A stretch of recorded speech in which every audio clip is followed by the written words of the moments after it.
Hey guys, welcome back to my channel, Reading Over Reality, where we choose reading over reality any day of the week. My name is Nikeria.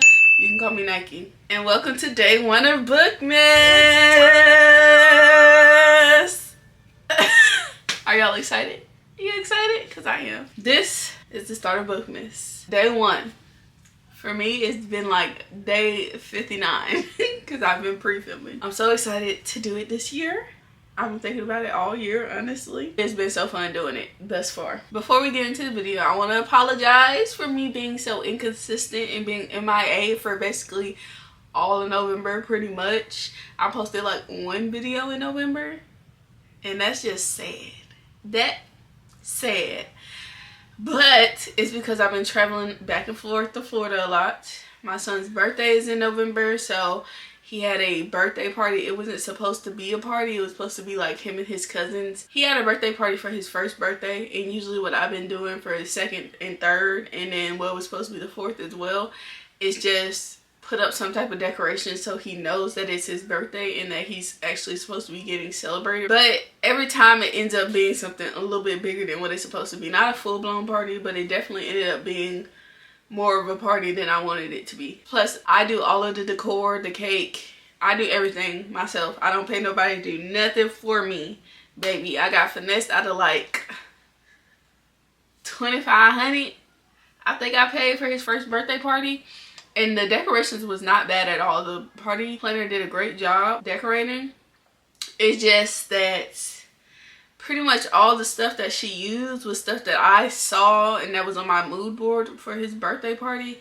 And it was all like from Etsy or Amazon, and like the supplies and all that, I know it did not reach $1,000 whatsoever. I know it was nowhere near $1,000. I'm gonna say at the most, on the high-end scale, possibly it might have maybe reached $800 at the most, but I'm really thinking it was around $500. Anyways, the decorations was nice. It's just I felt like for what I paid, I could have did that myself. So I have been doing it myself ever since, and I will continue to do it myself. And then I made his cake. Y'all, this cake almost took me out the game. Oh my gosh, I'm gonna put a picture on the screen. I am not no professional cake maker, okay? I saw Miss Les do makeup, do her son's first birthday cake. When I saw her do it, I'm like, I can do that. I can do that. My problem is I see someone else do something and I think I could do it too, which I did, and I have been doing his birthday cake every year. So this year, he's been really into dinosaurs for the last like 3 years, 2-3 years. So I made him a T-Rex cake. Child, I'm not even gonna get into the struggles that was making that cake, and it didn't even come out the way I really wanted it to. It's looking a little bootleg, but it's okay as long as he knew what it was and he was happy and excited about it.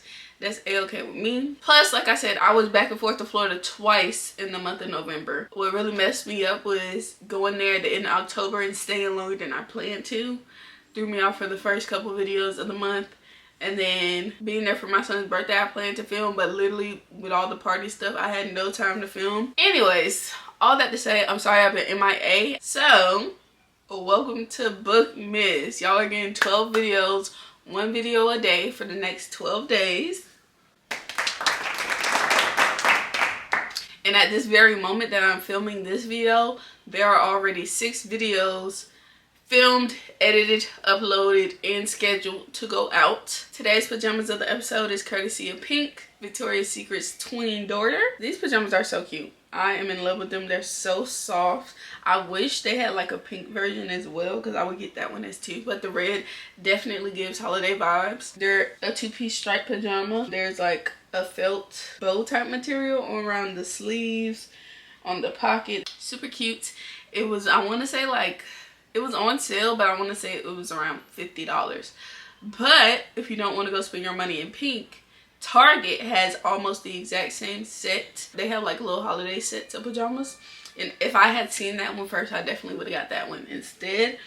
But I'm not mad at it. It's super cute. And it's like okay to splurge on yourself every once in a while, because I usually get my pajamas from Target. But getting them from Pink, I just feel so much more luxurious for whatever reason. That's our pajamas of the episode. Now let's get into the video. Today's video and the first day of Bookmas will be my November reading wrap up.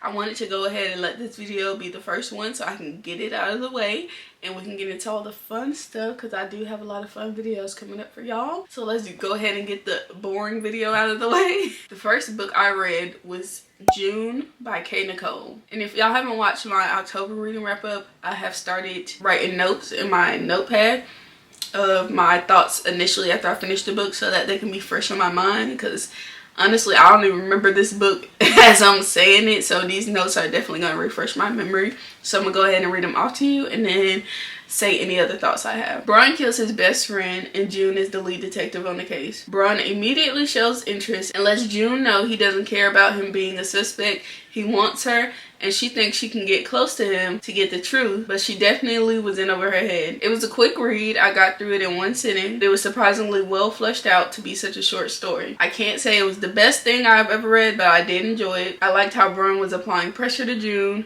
He was upfront, bold, and consistent when it came to pursuing her. And I gave that 3 stars. I did enjoy it. It was a cute story.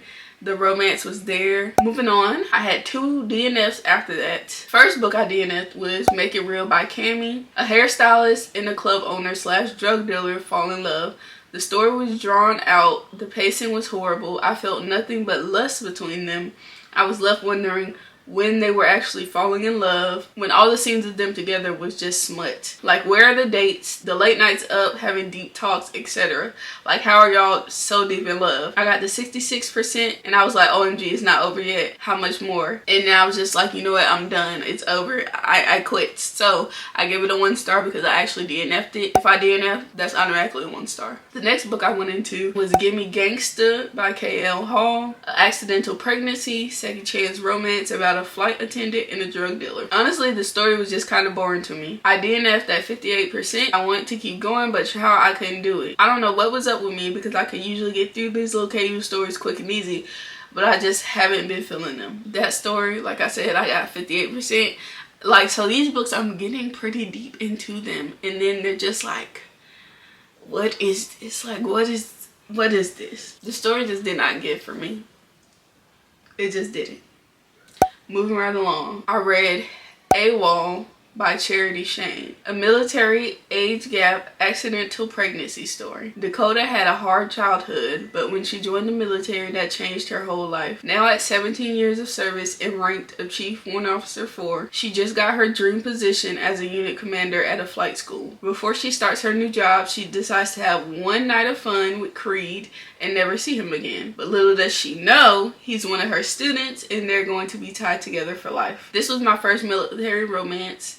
I stayed away from them because I figured that they would be completely off as far as military knowledge, but this one was surprisingly accurate as far as I know, because it's Army and not Navy, and I was Navy. It seems like the author did her research or has some sort of military background. I read it in one sitting mainly because I just really wanted to know how the author would work out their fraternization issue. It was a quick and cute little love story. I gave it 3 stars. Like I said, it was my first military romance and my expectations were extremely low. Extremely low. I don't know, I just was expecting the military knowledge to be lacking, but she was pretty accurate as far as I know. I did enjoy it. I will say it was somewhat unrealistic when it comes to the fraternization. Fraternization being a superior having an unprofessional relationship with a subordinate. It was unrealistic because they basically got no consequences whatsoever, and that's just not realistic. Someone would have at least been removed from the facility or something.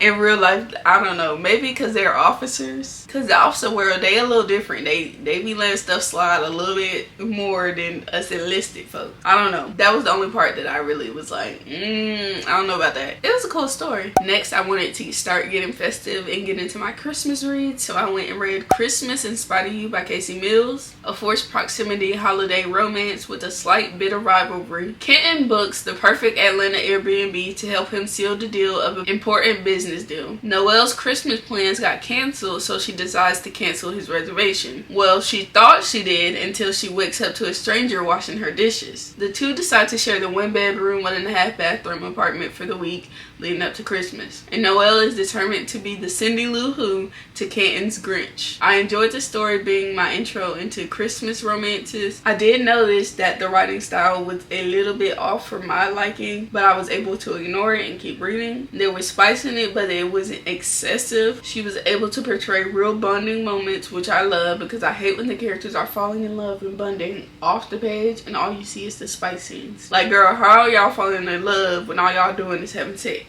I love their happy ending. 3 stars. Yeah, this was a cute little one too. I highly recommend if y'all want to get into some Christmas festive holiday books. I definitely put this one on your TBR. Thoroughly enjoyed it. I already love Casey Mills romances, so I knew that I would love that one. But it definitely kind of gave a little bit of insta love, but not too much. It wasn't horrible to the point where it's like, this is so fake. It was just like, child, y'all fell in love that quick.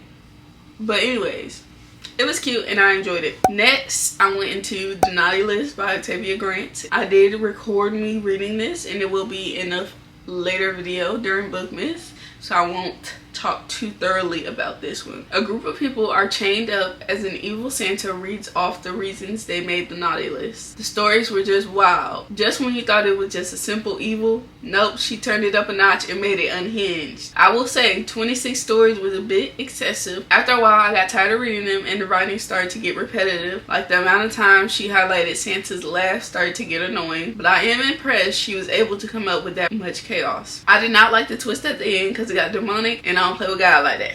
3 stars. Like I said, this will be in a reading vlog, and I did talk a little bit more in depth about it in that video, so y'all will see my thoughts on that later in Bookmas. Moving on, as well as this next story as well. Finding Christmas by Bella J. A second chance romance. Christmas returns to her hometown that she fled years ago and runs into the one person she didn't... What did I type? What? She didn't think she'd see. Deuce is determined not to lose her a second time. I was immediately in love. It was short but sweet. It gives all the warm and cozy family vibes I love. It was funny and heartwarming, and it reminds me of a Love and Basketball a little bit. It's definitely giving found family, and of course that's extra points for me because I love me some found family. This next book was also in a separate reading vlog. I'm not going to talk too much about this one either, but I do have some thoughts. A Holly Jolly Ever After by Julie Murphy and Sierra Simone. Winnie's life has recently gone up in shambles. She spent her entire life trying to be the perfect pure girl for everyone else. She ends up being lost when her reputation of being the good girl is ruined. Callum, an ex-boy band pop star, is living his 19-year-old self's dream as a pizza shop owner and the guy every girl wants after having his tape leaked. They come together to create a spicy Christmas movie. Callum helps Winnie out with research to help her with her role. Overall, it's a no for me. It's a no for me. I can tell it was meant to be a rom-com and the effort was there, but the calm side of that for me didn't make the cut. It didn't do it for me. This book was way too spicy. Way too spicy for no reason. I felt like I was watching a staged Christmas themed corn instead of a Holly Jolly Christmas book. It was definitely not festive whatsoever. The only thing Christmas related was the fact that Callum played Santa in the Christmas movie. I wanted Christmas, not XXXmas. There were a few things in the books that didn't sit right with me, but I decided not to DNF. I should have. It was a super easy read, but it just was not a good one for me. 2 stars. I talk way more about this in an upcoming video, so I'm not going to dwell on this too much. The book is a no for me, and I do not recommend it to anybody. I'm sure a lot of people out there probably very much so enjoyed the book, but for me it was a no, so I will not be recommending it, and I do not recommend you go read it. Oh, and I gave that book 2 stars only because I didn't actually DNF when I should have DNF. Next, I was still in my Christmas vibes. I went into Finessing the Snowman by Chemistry J. This is a part of a whole snowman series, even though I don't get where the snowman comes into play at. But anyways, moving on. Chance was hired as a hitman to take out Chastity, but soon realizes that he can't do it. They both shared a Christmas related trauma that made them despise the holiday. The story was short and sweet. Again, it wasn't festive enough for me. Knowing what happened to both of them on Christmas explains that, but still I wanted more Christmas vibes. 3 stars. So at this point, I'm just not getting the Christmas festive vibes that I'm looking for. So I'm starting to get a little annoyed with these Christmas books. Next, I went into You Make It Feel Like Christmas by Toni Shiloh. Star returns home after being laid off. Not only does she have to deal with her feelings of embarrassment and failure, she also has to deal with her bridezilla sister who's marrying her ex-boyfriend. Luckily, her brother's bestie, Waylon, is there to keep her sane. Now, this is the type of festive holiday book I was looking for.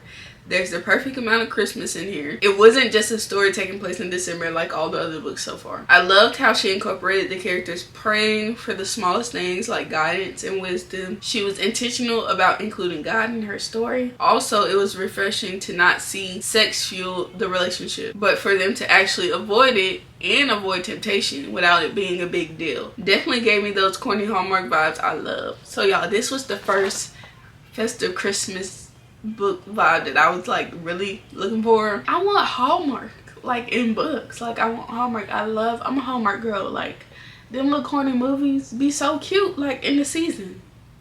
I want Hallmark. I don't want XXXmas.